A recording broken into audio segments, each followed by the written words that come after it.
of Shut Up and Listen Small Town Stories with Sarah and Renee. So yeah, we're here again. Thanks if you're a repeat listener. We appreciate it. And so today we're going to do something a little different. As we talked about in our last episode, we have a guest with us today. Look at you rolling right along. I'm all about getting it done today. Let's do this. Have you done this before? Just once. How about you? I do vaguely recall doing it once before. It's like in the distant past, but it'll come back to you. It's going to be okay. I hope so. Sometimes I'm a little slow on our first official podcast guest. Yes, we have someone joining us on the couch. And we thought it only appropriate that it be the mayor of Fostoria, Eric Keckler. The Honorable Eric Keckler. I can't even explain what an honor this is. Really? Because you've looked uncomfortably at the microphone a couple times already. Yeah, there's a little bit of that, sure.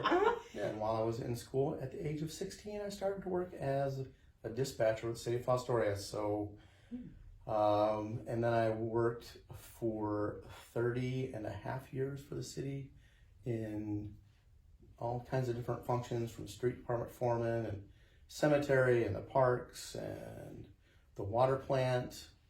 And retired actually in 2008. Took a little break, played some golf. As you know, I was a professional golfer, only in the fact that they were still paying me and I was playing golf, so that counts, right? It does. Sure. Mm-hmm. Mm-hmm. Yep. Because I always felt like we were everybody's little brother, because we're the second biggest city in each one of the counties that we're in.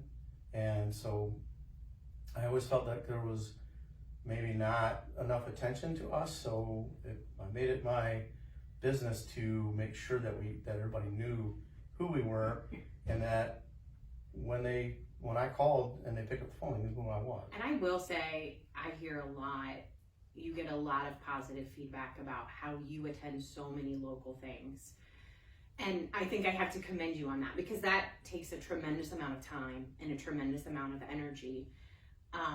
And what I think I've seen looking from the outside is when you're in public office like you are, and you're out and you live in the community and you grocery shop in the community, you attend events in the community, you're never off duty. When an organization throws an event of any kind of thing, that it was important to show that the city supported them in their efforts. And so I'll make an effort to go to just about everything that I get invited to. Can I ask a question now, Sarah? Sorry, Okay. I have, kind of done some prep in my brain. I'm sorry, I just had to ask. So, I have had the privilege of working with you as the grants writer and in economic development since I think you'd been in office less than a year when I started over here. Yep.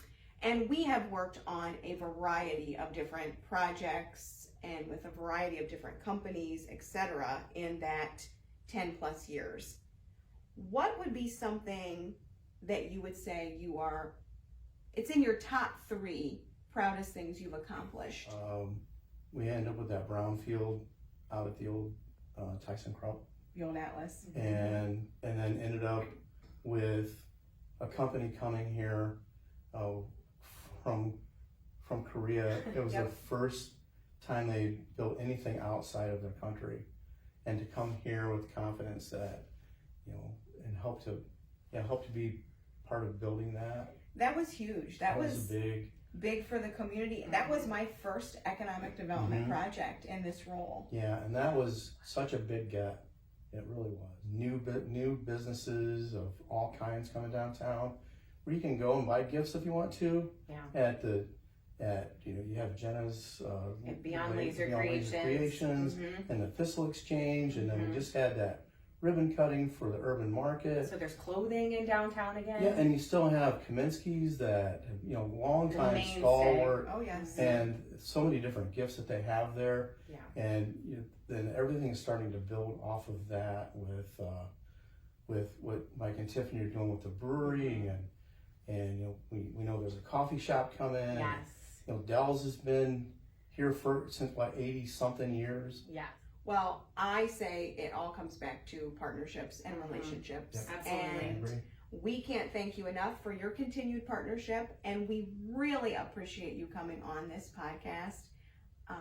You Hey, have thanks for having me. you have stopped looking uncomfortably at the Yeah. microphone. You have really Yes. become at ease. Thank you for that. Sure, we no said problem. we wouldn't, attack you in any way. Didn't want you to feel And threatened.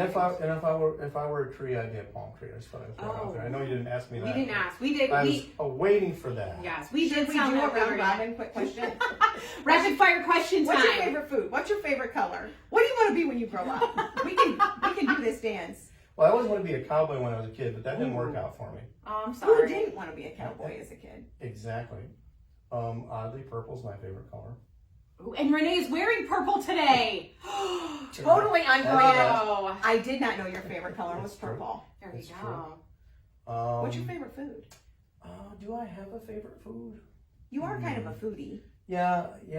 I think I kind of come and go on some of those things because I've been experimenting with my Instant Pot and I made some carne Ooh. asada last week. But I made. You're so fancy. That's the way I am. What's your zodiac sign? What do you like to do? I mean, last podcast, That's Renee true. disclosed she's an That's true. Aquarius and Libra, likes by walks the on way. the beach. So, oh, okay. So Very he's good. a Libra. That would Very be good. a palm tree if he was a tree. I like That's it. We've learned so much There you today. have it. These are the hard-hitting issues we I think wanted those to are the know from important you. things that So people need to know. we couldn't address that. We had to go back to those very important facts. People need to know these things. Yeah.